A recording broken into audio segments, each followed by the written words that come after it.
Hi guys, today we'll see 4 fundamental rules you must follow if you want to make long-term progress in the gym. Because when you're a beginner, it's pretty easy. You just have to do a few workouts a week and you're good. No matter what you do, you're gonna make gains.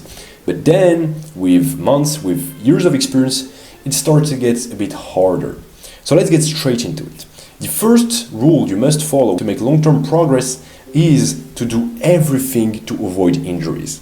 Because listen, as a lifter, as any kind of athlete, getting injured is the worst thing that can happen to you if you have long-term goals, right? And I've been there, so I'm telling you, it's horrible. When you're injured, you can't train, you feel horrible, you look horrible, and not only you're not making gains, but you're also actually losing your gains. You're losing your progress. All the progress you've made over the past months, over the past years, you're losing them. It disappears. And to avoid injuries, you need a good hygiene in general in your everyday life, a proper sleep, a good diet, but that's basic, you know that stuff, right? I want to point out 2 other essential things that are often forgotten to avoid injuries. The first one is to focus on the proper execution. Now, I'm not telling you to slow down the eccentric, to have like a 3 seconds eccentric, then you do a pause at the bottom, like all those science-based lifters. I'm not telling you to do this, I'm just telling you to not go too fast, to have a proper form. Don't put your joints in a weird position, and you're gonna be good. It's gonna prevent injuries. And the second thing that is always forgotten to prevent injuries is to have a proper warm-up.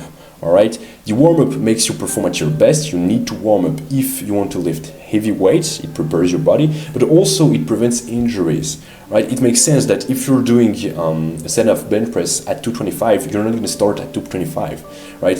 Firstly, you're going to do some mobility movements for your joints, for your wrists, your elbows, and your shoulders. When you're training legs, you can do some dynamic stretches, and always do warm-up sets. And your warm-up sets, those sets have to be slow, controlled, slow eccentric, a pause at the bottom, all the way up, all the way down. You focus on the stretch, on the contraction. Those sets really need to be like all those science-based guys, right? This way you prepare your joints and your muscles.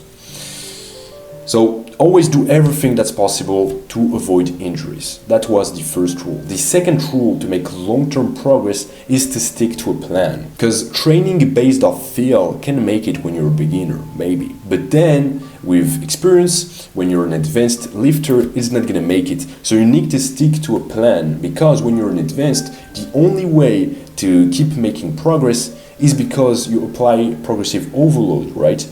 You progressively, over time, increase the weight, increase the training load, you train harder. And you do that by doing the same stuff, the same exercises over and over again, and you're progressing at them. That's how you make long-term progress. That's how you gain strength, muscle mass, and you become fitter. And to make sure that you're gradually making progress over time, you need to track your workouts. And that's the next advice, the next rule.